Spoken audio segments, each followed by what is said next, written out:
Hari ini kita mau sama-sama belajar lagi tentang gereja. Dari sudut pandang yang lain, yaitu dari kacamata perjanjian lama. Kenapa? Karena sebenarnya perjanjian lama adalah perjanjian baru yang masih tertutup. Belum dibuka, sedangkan perjanjian baru adalah perjanjian lama yang sudah disingkapkan. Dan saya percaya saudara akan semakin kagum kepada Alkitab kita ini dan semakin mengerti mengapa setiap minggu kita harus berkumpul, beribadah bersama-sama. Sehingga saudara tidak akan pernah mau meninggalkan ibadah hari Minggu jika tidak betul-betul terpaksa. Sebelumnya, mari kita berdoa terlebih dahulu. Bapa di surga, kami bersuka cita karena Engkau hadir di tengah-tengah kami. Mari Engkau bersabda, berfirman kepada setiap kami, karena kami membuka telinga kami hanya untuk firman Tuhan. Ini kami Tuhan, berikan kepada kami hati seorang murid, dalam nama Tuhan Yesus Kristus. Amin.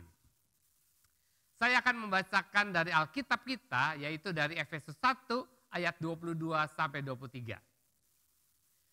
Dan segala sesuatu telah diletakkannya di bawah kaki Kristus, dan Dia telah diberikannya kepada jemaat sebagai kepala dari segala yang ada. Jemaat yang adalah tubuhnya, yaitu kepenuhan Dia yang memenuhi semua dan segala sesuatu. Dikatakan segala sesuatu telah diletakkannya di bawah kaki Kristus. Diletakkannya di bawah kaki Kristus. Siapanya di sini? Allah Bapa. Allah Bapa telah meletakkan segala sesuatu. Di mana? Di bawah kaki Kristus. Sekarang apakah segala sesuatu itu? Semuanya. Apa saja contohnya? Semua jenis penyakit, penderitaan, kemiskinan, kebodohan, kesialan, kutuk, semuanya telah diletakkan di bawah kaki Kristus. Dan satu hari nanti seluruh dunia akan melihat secara nyata bahwa segala sesuatu telah diletakkan di bawah kaki Kristus. Sekali lagi ayat 22 berkata, dan segala sesuatu telah diletakkannya di bawah kaki Kristus.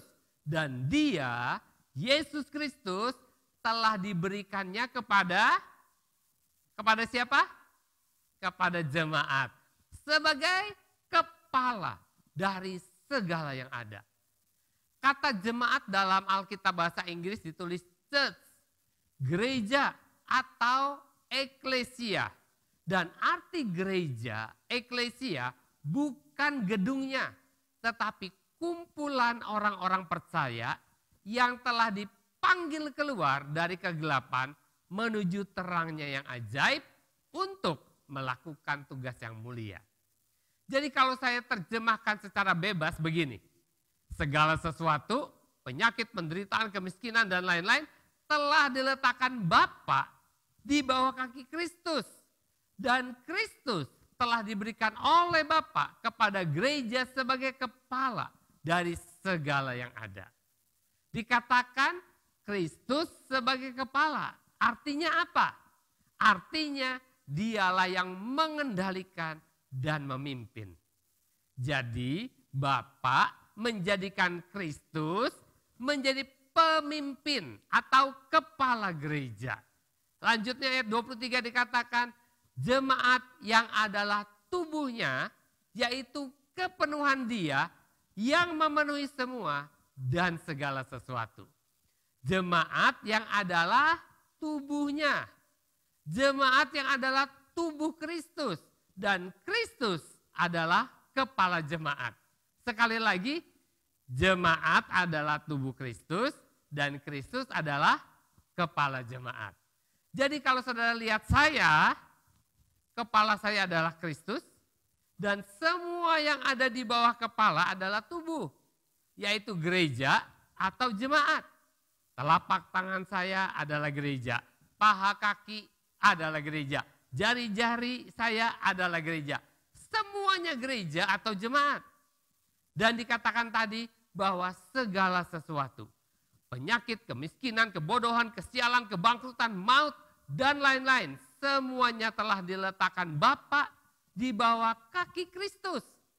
Apa artinya? Artinya semua itu diletakkan di mana? Betul, di bawah gereja, yang juga artinya di bawah kaki saudara dan saya, betul? Dan itu kabar baik buat kita semua, amin. Jadi ingat baik-baik, Bapa telah memberikan kepada saudara dan saya Kristus sebagai kepala, dan kita, saudara dan saya adalah tubuhnya. Dan segala sesuatu telah diletakkan di bawah kaki Kristus, yaitu di bawah kita. Apa tujuannya? Bukan untuk kepentingan dunia ini. Tujuannya bukan untuk kepentingan satu bangsa.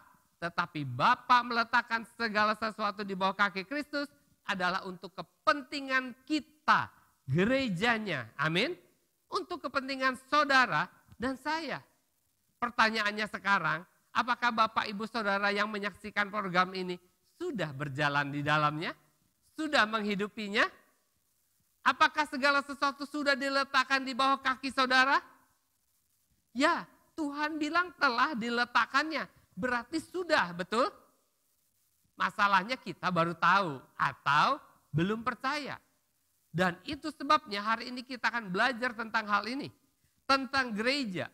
Supaya kita mengerti dan mengalami Efesus 1 ayat 22-23 ini dalam kehidupan kita. Sekali lagi, gereja bukan gedung, tapi orang-orangnya. Gedung ini bukan gereja kalau saudara sudah pulang dari sini. Hotel-hotel dan gedung-gedung pertemuan akan jadi gereja saat saudara kumpul untuk beribadah di sana. Efesus 1 ayat 23 menulis gereja yang adalah tubuhnya, yaitu kepenuhan Dia yang memenuhi semua dan segala sesuatu.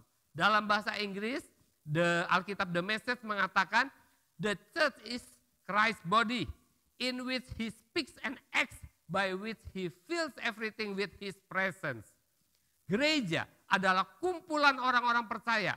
Di sana, di tengah perkumpulan orang percaya, Kristus berbicara dan bertindak lewat mereka dan memenuhi orang percaya ini dengan hadiratnya. Luar biasa kan? Jadi di mana ada orang-orang percaya berkumpul, dipenuhi Kristus, ada firman Tuhan disampaikan, ada perbuatan-perbuatan Tuhan dinyatakan, itu gereja. Amin. Pertanyaan yang sering saya dengar, Pak, berapa banyak orang percaya harus kumpul baru disebut gereja? Saya mau tanya sama saudara, kuku kelingking kaki saudara besar atau kecil? Kecil. Apakah kuku itu anggota tubuh saudara? Ya. Kenapa disebut anggota tubuh? Nempel, nggak bisa dilepas, nggak bisa dipindah-pindah. Jadi yang disebut gereja tidak tergantung banyak atau sedikit jumlahnya. Tetapi apakah mereka menempel pada tubuh? Apakah mereka bagian dari tubuh yang lain? Apakah mereka punya hubungan yang tidak bisa dipisahkan dengan anggota tubuh yang lain? Kalau iya, walaupun cuma 2 atau 3 orang, itu sudah gereja. Matius 18 ayat 20 berkata, sebab di mana 2 atau 3 orang berkumpul dalam namungku, di situ aku ada di tengah-tengah mereka. Teman saya, hamba Tuhan dari sebuah gereja lokal, jemaatnya tadinya banyak, turun jadi cuma 10 orang. Apakah tetap gereja? Ya, kita di sini lebih banyak, tapi statusnya masih pos PI. Apakah kita gereja? Ya. Gereja kumpulan orang-orang percaya. Ada firman Tuhan yang disampaikan. Ada perbuatan-perbuatan Tuhan yang dinyatakan. Dan kalau kita semua terhubung dengan anggota tubuh yang lain, dengan sinode pusat MDC, dengan sinode-sinode yang lain. Amin. Inilah gereja dalam sudut pandang Alkitab. Sampai di sini saudara bisa mengerti? Nah, sekarang kita akan melihat gereja dalam perjanjian lama. Pak, kita kan hidup di perjanjian baru. Dan gereja kan baru ada di perjanjian baru. Kok kita belajarnya dari perjanjian lama? Seperti saya katakan di awal tadi, perjanjian lama adalah perjanjian baru yang masih tertutup, belum tersingkap. Sedangkan perjanjian baru adalah perjanjian lama yang sudah terbuka, sudah tersingkap.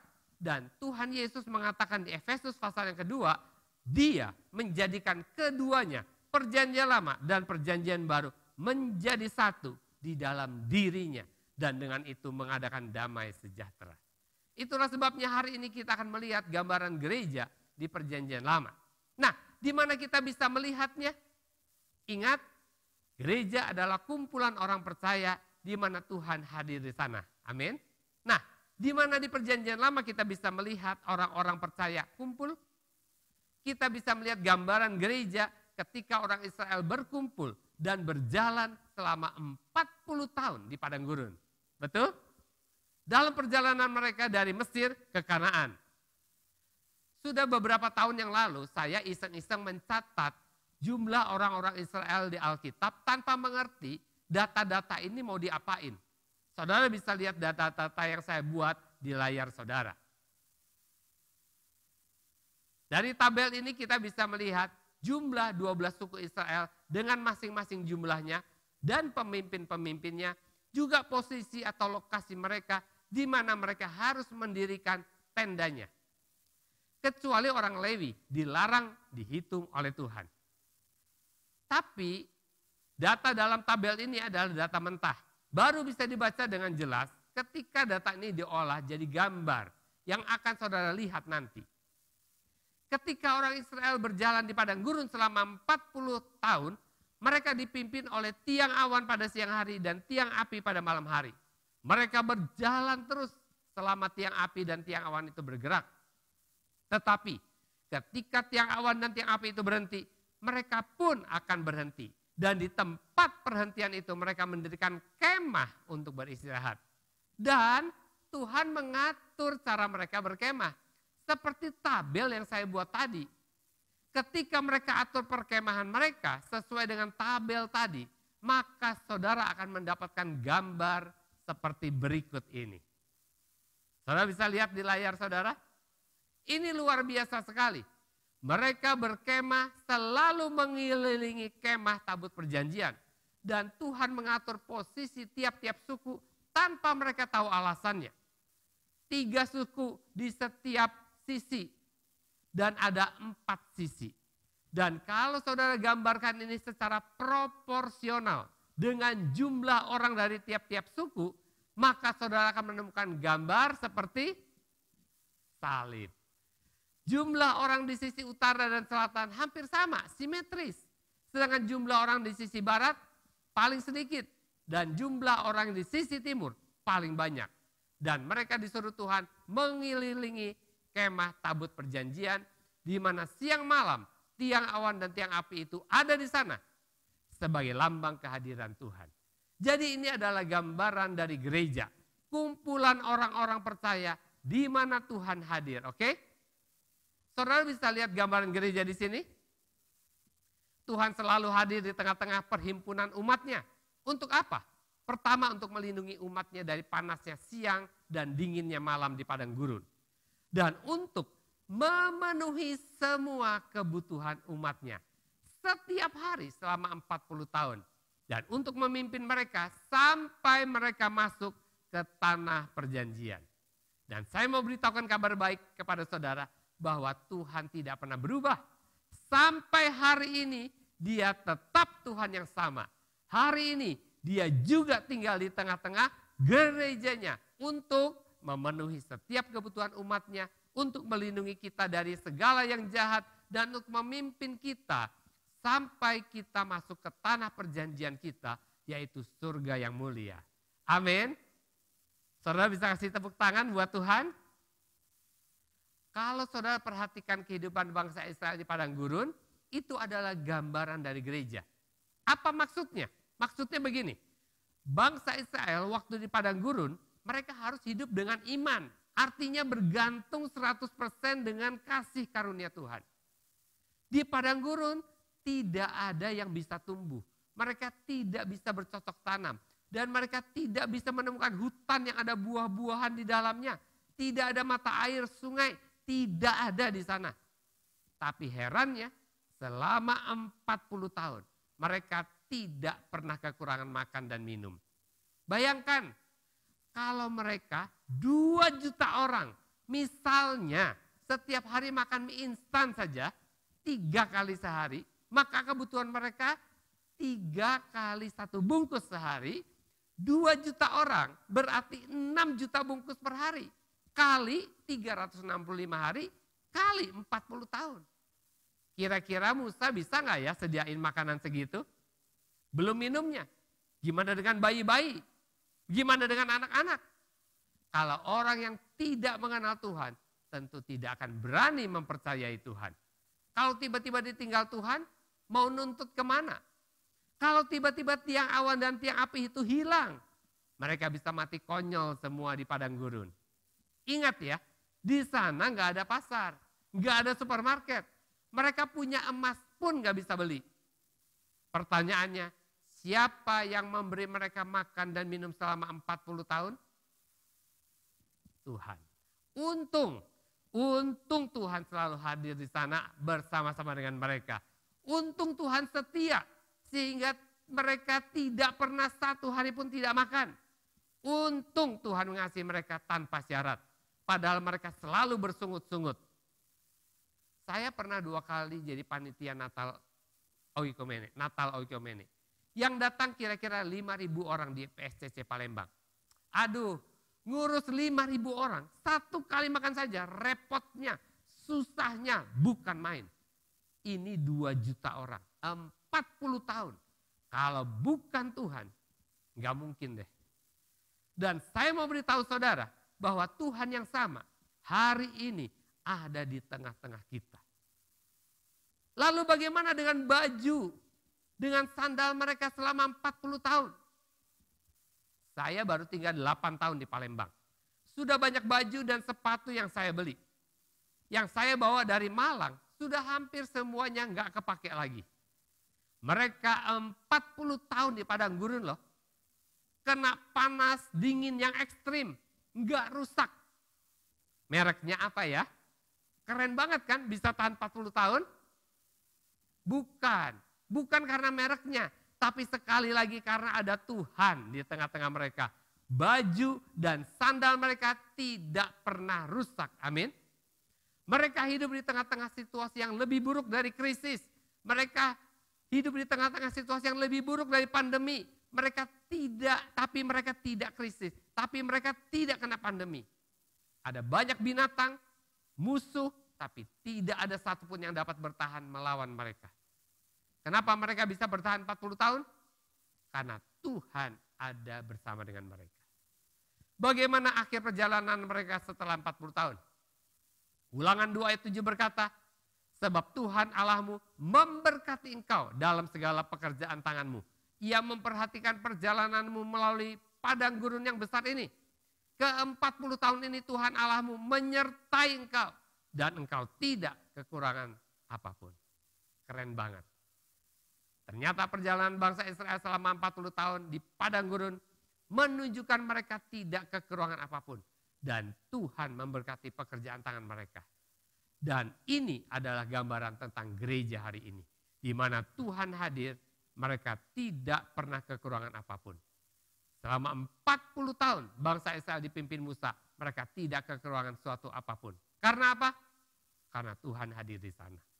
Sekarang gereja tidak dipimpin oleh Musa, tetapi sekarang gereja dipimpin sendiri oleh Tuhan Yesus. Efesus 1 ayat 22 bilang, Kristus telah diberikannya kepada gereja sebagai kepala. Israel dulu dipimpin oleh Musa, gereja sekarang dipimpin oleh Tuhan Yesus. Kalau Israel dipimpin oleh Musa tidak kekurangan suatu apapun, apalagi sekarang kita dipimpin oleh Tuhan Yesus sendiri. Kita tidak akan kekurangan suatu apapun. Amin. Alkitab mencatat bahwa semuanya ini telah menimpa bangsa Israel sebagai contoh dan ditulis untuk menjadi peringatan bagi kita yang hidup di zaman akhir. Dicatat supaya kita, saudara dan saya, bisa belajar dari pengalaman bangsa Israel.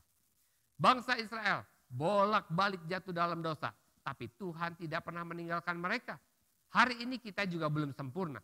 sering jatuh bangun juga. Dan Tuhan yang sama juga sekali-kali tidak akan membiarkan kita dan sekali-kali tidak akan meninggalkan kita, gerejanya. Sebelum dia naik ke surga, dia bilang kepada murid-muridnya, dan ketahuilah aku menyertai kamu senantiasa sampai kepada akhir zaman. Jadi Tuhan ada di mana sekarang? Di sini, di tengah-tengah perhimpunan umatnya. Untuk apa? Untuk melindungi umatnya, untuk memenuhi semua kebutuhan umatnya, untuk memimpin umatnya sampai masuk ke tanah perjanjian. Kenapa Tuhan mau tinggal di tengah-tengah jemaat MDC Palembang? Karena kita telah dikuduskan satu kali untuk selama-lamanya oleh pengorbanan tubuh Yesus Kristus. Dan kita yang telah dikuduskan juga disempurnakannya satu kali untuk selama-lamanya. Inilah gereja, kumpulan orang-orang percaya di mana ada firman Tuhan disampaikan, di mana ada perbuatan Tuhan dinyatakan, dan tempat di mana Tuhan selalu hadir di tengah-tengah kita. Dan kalau Tuhan hadir, apa yang terjadi? Mazmur 65 ayat 5 berkata, berbahagialah orang yang engkau pilih dan yang engkau suruh mendekat untuk diam di pelataranmu. Kiranya kami menjadi kenyang dengan segala yang baik di rumahmu, di baitmu yang kudus. Di mana saudara bisa dikenyangkan dengan segala yang baik? Di rumah Tuhan, di bait Tuhan, di dalam gereja. Oleh sebab itu jangan pernah lewatkan satu kali hari Minggu pun tanpa datang beribadah kepada Tuhan. Karena Tuhan akan mengenyangkan saudara dengan segala yang baik dari sorga. Segala sesuatu telah diletakkan Bapa di bawah kaki Kristus, yaitu di bawah gerejanya. Dan Kristus adalah kepala gereja yang selalu memenuhi semua kebutuhan kita dan melindungi kita serta memimpin kita, gerejanya. Mari kita berdoa. Bapa, kami mengucap syukur bahwa Engkau senantiasa hadir di tengah-tengah perkumpulan kami, gerejamu. Terima kasih Tuhan buat janjimu bahwa Engkau akan memenuhi setiap kebutuhan kami. Terima kasih kami bisa belajar dari pengalaman bangsa Israel sehingga kami boleh menjadi semakin percaya, beriman kepada firman-Mu. Kami mengucap syukur buat semuanya. Berkati setiap orang yang menyaksikan program ini, yang mendengarkan firman Tuhan pada hari ini. Supaya iman mereka juga bangkit. Supaya mereka berani mempercayai Tuhan. Di masa-masa krisis, di tengah-tengah pandemi ini, mereka tetap ada di dalam pemeliharaan Tuhan. Karena Tuhan ada bersama-sama dengan kami. Terima kasih Bapa. Di dalam nama Tuhan Yesus Kristus, haleluya, amin. Tuhan Yesus memberkati, kita berjumpa lagi dalam ibadah online minggu depan.